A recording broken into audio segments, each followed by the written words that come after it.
for introduction. He said, my name is Gift Siziba. I'm the National Deputy Spokesperson of the MDC Alliance. Welcome to this very short interaction with members of the media for our introduction for the media team. Allow me to hand over to Mr. Herbert so that we can then start our conversation. Thank you. Thank you very much. I will not be mentioning them by individuals, but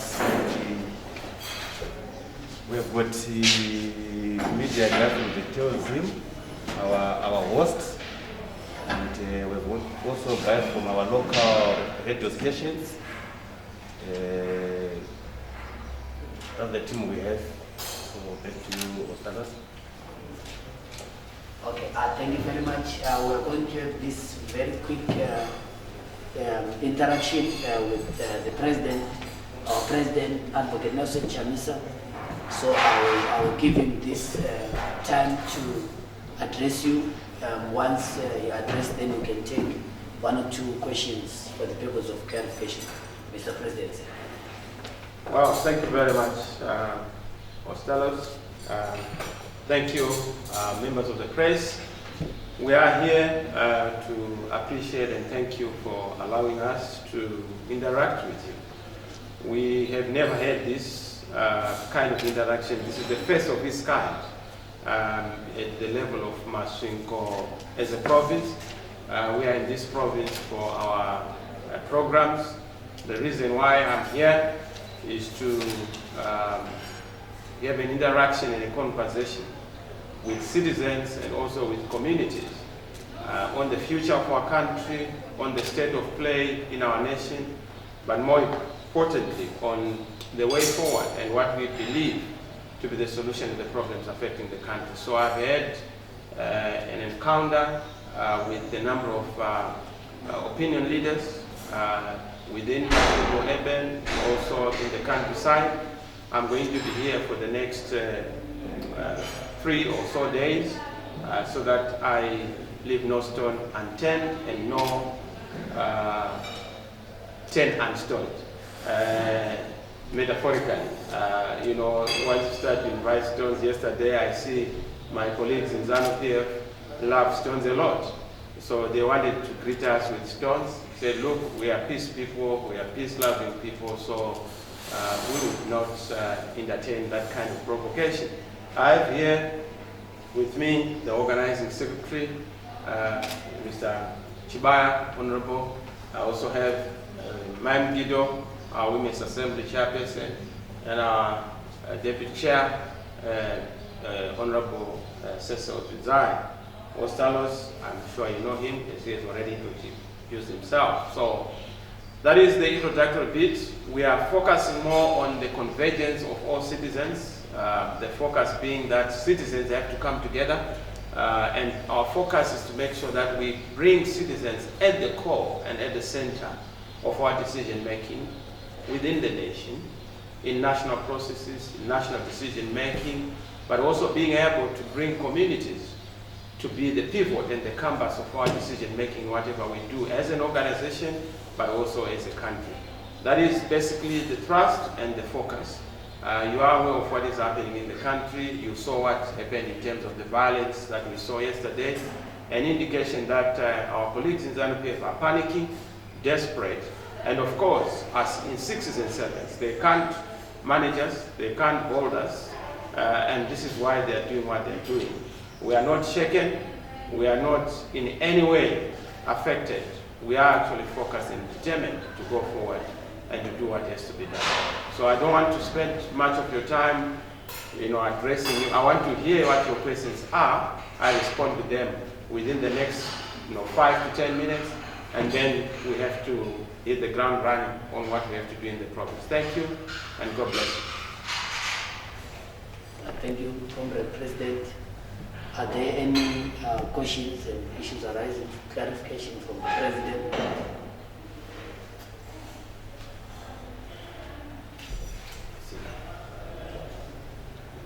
Yes, you can come in. You can introduce yourself and then question. Thank you very much. My name is Clayton Sharon. I'm with Chosen News. Mr. President, your vision has been very clear that you want to see a united country. My question is, how will you tackle the issue of inclusion of special interest groups or marginalized communities in the run-up to the 2023 election? That is my question. Then is there another question before the president comes in? Well, I suppose we need to answer that first. Yes, special interest groups are very important. If you look at the party level, we actually have a special arrangement within the organs of the party. We have special interest groups and minorities groups portfolio secretary, who is in charge of coordinating the work around all the special interest groups and also minority groups. We know they've done a good job. It's part of what is also going to be the input into our national policy to make sure that we consider everybody. In fact, our policy is that nobody should be left behind. Nobody should be excluded.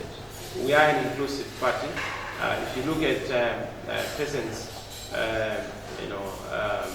with disabilities, PWD, we've actually even created a special disability council within the party to drive and monitor the process of inclusion, the process of participation and involvement of those who are in that category, and they've done a good job.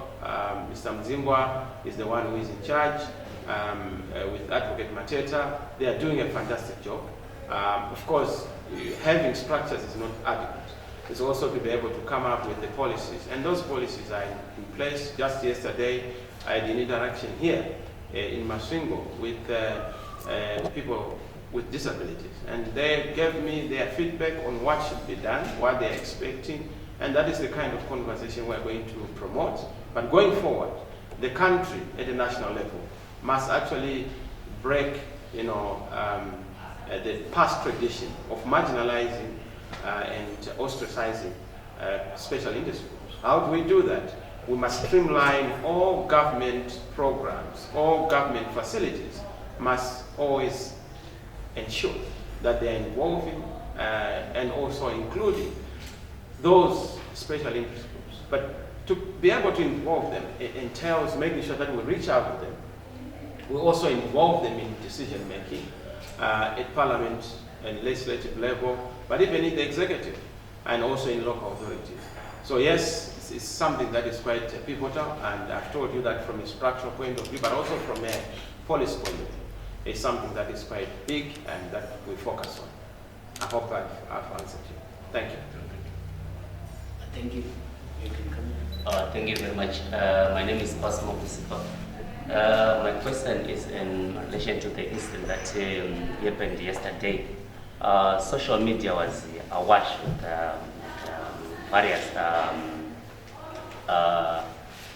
information, which I want to say some was misinformation, some probably fake news. Can you clarify what really happened yesterday, and maybe probably your reaction towards that incident? Well, I'm also sure what you want me to clarify. The evidence was there for all to see on what happened. There was violence, there was an attack on our convoy, some were injured. A former councillor who was recalled was actually injured in the process, Mr. Bergunas. Journalists were there, I'm sure the Mira were there, and they saw what happened. So the police know what happened, ZANU-PF know what happened, local people know what happened. So it's not conjecture. Of course, we see people from government trying to pull the usual stunts of then fabricating things, trying to insinuate things that did not happen. But the truth of the matter is that this is self-evident. It's the hand of ZANU-PF. That's the DNA of ZANU-PF. They always panic when we seek to meet the people. And what shocks me is why they get so scared of a person whom they say is partyless, the person whom they say is MP-less, the person whom they say is councilless, mayorless, and peopleless. So I don't understand why a peopleless, a partnerless person, a nameless person would have that kind of panic being induced onto them. I know that this other guy from MDCT was here in Masvingo, I think a couple of weeks ago. There was not any hullabaloo about it. The police were actually helping him to try and congregate people, even when people were not coming. The police were literally trying to say, look, please go and attend to this leader of ours. But we are here, we seek peace. We are here to just engage communities in a conversation, in a dialogue. What do you get? A lot of panic from the police, a lot of panic from the state institutions, a lot of panic from ZANU-PF as an organization. I mean, what they did yesterday, barricading, almost bringing logs, burning them, and primitive things. This is modern day. You don't do such things. Now, I was called by some serious leaders in the region to check on what is happening. It damages and tarnishes the image of the country. When you have the country being reduced to a stone age engagement, why can't you interact with us? Why do you want to send us to interact with stones? If you have issues, bring them to us. They were talking about sanctions. We have told them that please help us deal with the problems that we have in this country. And the first point of dealing with any kind of conditions that have been put or conditionalities that have been put on the country is internal dialogue, so that we can give them ideas on how to solve this very simple problem. ZANU-PF think that the issue of sanctions is a complex problem. It's a very simple one. You don't need to go and have a SADC resolution, which is not being implemented. You are actually tarnishing SADC by inviting them to an issue that they are not able to unpack and even reverse. We need to go and tick the boxes on the issues to be solved. In this country, if we don't deal with bad governance, we don't deal with sanctions, we don't deal with corruption, we will not move forward. But to be able to deal with that, we need a political settlement, an internal political settlement that will bring every Zimbabwean to move on how we return our country to legitimacy, how we return our country to a democratic path, credible elections, undisputed free and fair elections by the people of Zimbabwe, that we will be able to move forward and have an inclusive society where everybody is a winner. We don't want a winner take all kind of situation. Let's be clear on the clear guidelines. Hand over, take over. We are busy focusing on how we are going to take over power in this country because it's a constitutional requirement. Regime change is a constitutional requirement. That's why elections are held. Some people want to bastardize and criminalize what they call regime change. Regime change or regime continuity is the sole function of an election. So when people choose to change the regime, it's done according to the constitution and according to an election. That is what it should be. And there should be no problem. So yes, yesterday we had those problems. For us, it's almost like an assassination attempt. People may think that is just stoning of, but when you have people who actually, there was a possibility of loss of life. Now when you do such ambushes, hiring people, dragging them, giving them beer, opaque beer for that matter, that is antiquated, and backward. We don't expect that. This shows you that even in the run-up to the election, the leopard does not change these sports. ZANU-PF is likely to do what they know best, their DNA, which is violence, especially when they know that they are not going to win the elections. But tell you what, it doesn't matter what they do, the writing is on the wall. The people are going to win, and the people have won. So yes, we see this attempt, an attempt to try and ban us. We've been banned on ZTV, we've been banned on radio. You will never hear about us on radio, except if we are being attacked. We've been banned in the Zim papers, Stable, the Herald. You will never see us in the Sunday News or Sunday Mail. In fact, for the past 5 or so years, I've never been interviewed by the Sunday Mail or the Herald. Not that I want to be interviewed, but at least let them herald what I'm saying. Let them at least have the Sunday News or Sunday Mail of the things that are being said by our party, rather than what they are interpreting or saying on our behalf. They've tried to ban us even in Parliament. They've tried to ban us even in the courts. They've also tried to even ban us in our headquarters by trying to create that other outfit, which is their creation. They've tried to even ban us to exist as an opposition. Even a Z. Anything with a Z, they want to ban us. I'm sure Zinara is going to ban us very soon and will not go on the roads. They are so determined to ban us. Anything Zimbabwe, they don't want to hear about us. But they can't wish us away. We are the people's party. We are the people's force. We are the chosen people. That's why they've not recovered from 2018 where we defeated them in an election. But look, we are not shaken. We are not worried. We are determined. If Mugabe was bad, this one is worse.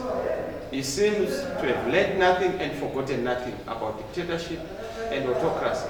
And they follow it. Thank you. Okay, we'll take the last two questions. My question, I think I want to focus on the youth. What is the MDC Alliance done in order to incorporate the youth? Because as far as maybe it's my own observation, we can see that the youth are almost 60%, or they are said to be 60% of the electorate. And right now, with this restrictive environment of the COVID-19, it seems they are banning the issues of campaigns and that stuff. So what is the alliance done so that they can incorporate that larger number of the electorate, so that maybe they will reflect on the 23 normalized polls? Thank you. I think the first thing that is so evident, and you don't need any village that the MDC Alliance has done, is to give you a youthful presidential candidate. You doubt that? That's the first thing that has been done. So that is the first, you know. And you know that it is the MDC that has had in all the occasions the youngest member of parliament at some point in time, post independent. Of course, Ma'am Juru was also younger then. Also in cabinet, you know, we had the youngest minister, but also the presidential candidate is the youngest presidential candidate. So young people are not only there as an accessory or as footnotes in this struggle. They are actually at the core of this. They are the leadership. They are leading. You will find, look at the youthful Costello holding a position of deputy spokesperson. That tells you how serious we are about young people being in leadership. And we are not afraid. We are not even scared of standing out tall. Because even in 1980, most of these who are now octogenarians in their 80s, nonagenarians in their 90s, were actually very young then because of you know, the youthfulness and the vibrance that they had during the liberation struggle. So yes, I have a lot of confidence in young people. I also honor the elderly.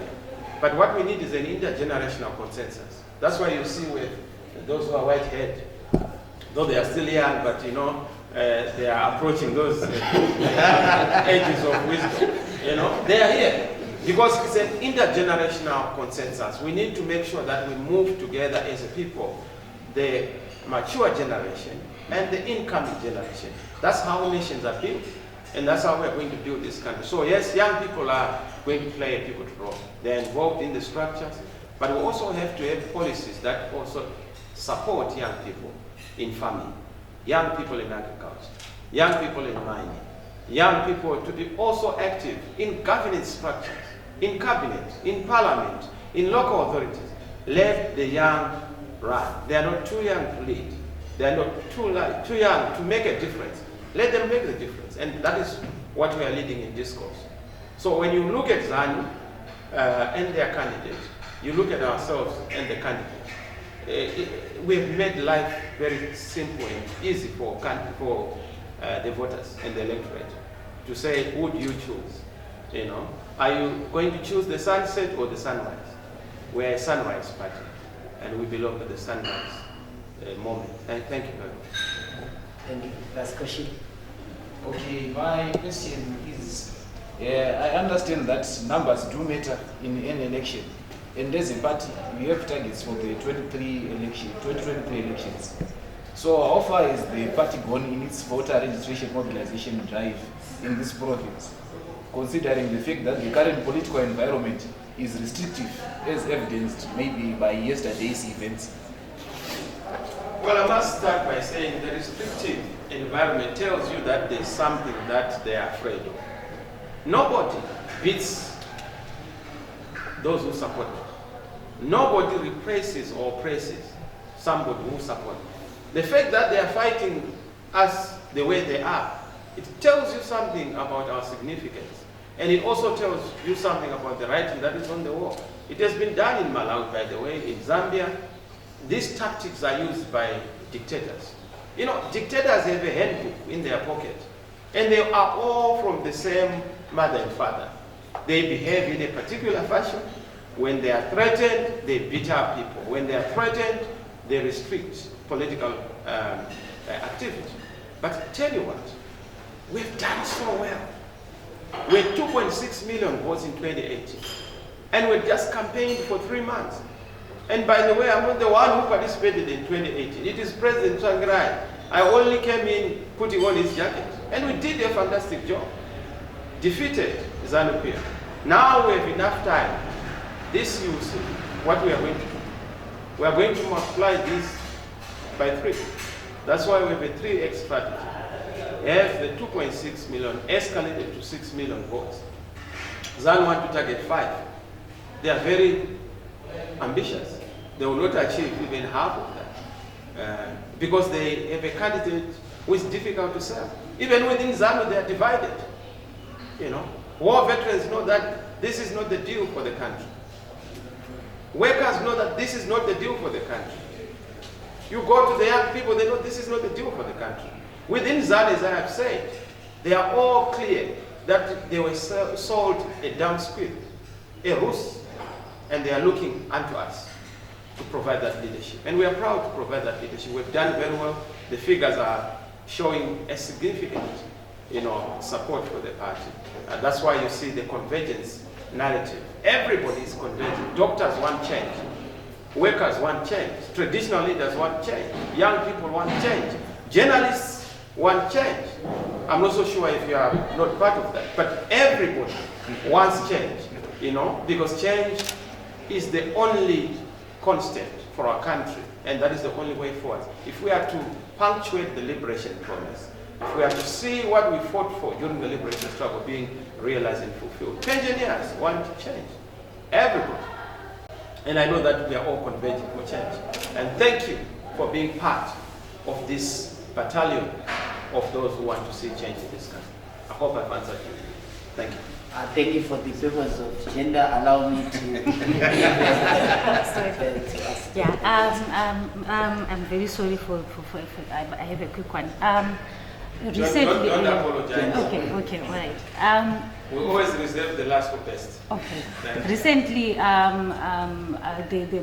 the Douglas Monzora, one of his party comrades was here, and he mentioned that the MDC Alliance name issue was as good as solved.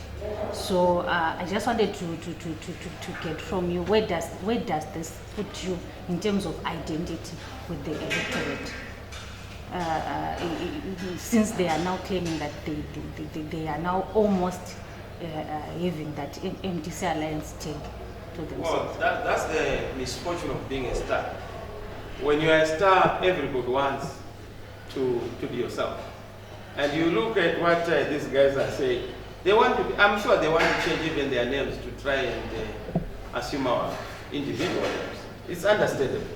That happens. They say that success has many parents, but failure is an orphan. They would want to be associated with the MDC Alliance. It's a fact that MDC Alliance is a political party, was a political party in 2018. I've made this point over and over again. And I must also say, my sister, this is one thing that boggles my mind.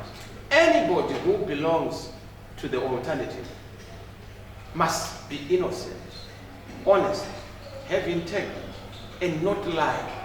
Now, when you operate on the template of deception and deceptive politics, you know the truth, that you actually had the papers, you were signing for certain people as MDC Alliance. You even participated in requesting us to allow you to be a senator.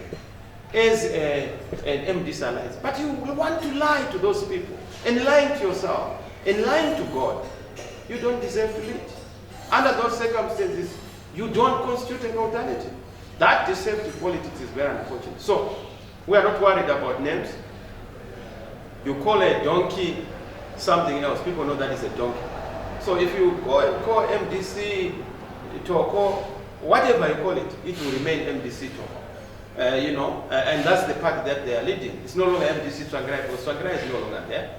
And Tsvangirai appointed a leadership that he thought and believed in. And they rejected what Tsvangirai had done. But now we are moving forward. We are charting a new course and a new direction.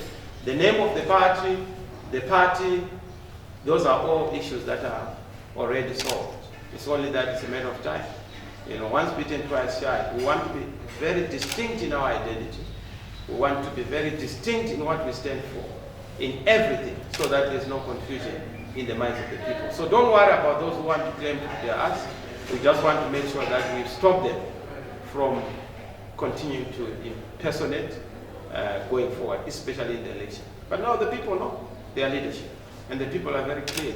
They are going to support us to win Zimbabwe for change. And we are all determined.